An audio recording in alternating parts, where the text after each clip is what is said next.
Wow! Outfit check!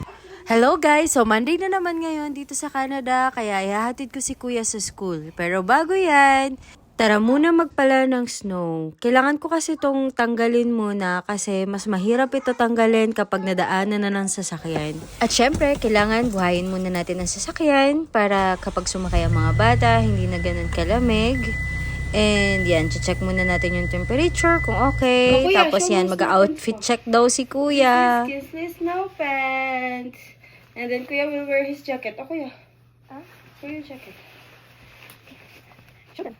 Ay, naku, ang cute-cute naman talaga nitong bunso ko. Gusto lagi sumali sa video. At yan nga guys, alam nyo ba, patong-patong yung mga damit dito ng mga bata para hindi sila lamigin. Mag-gloves pa yan, susuot pa yan ng beanie, tas may neck warmer pa. Then after ni kuya, si bunso naman yung dadamitan ko para hindi siya lamigin sa labas kasi sasama natin siya sa paghatid sa school kay kuya. And yan, ayaw niya talagang umalis dyan guys. Tuwan-tuwa talaga siya sa panonood sa sarili niya sa camera. At yan, tapos na si kuya magbihes. Let's show his outfit na.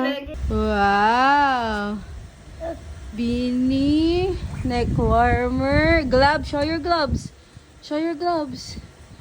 Then the other one. Yeah. Wow.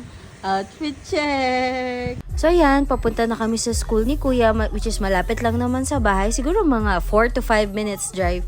And actually guys, dito sa Canada, before mag 5 years old is pwede mag-school ang mga bata sa preschool. So yung pinapasukan ni kuya is daycare and preschool. And maganda doon sa pinapasukan ni kuya, included na yung breakfast, lunch, tapos may snacks pa sila. So yan, hanggang dito muna guys. Bye-bye!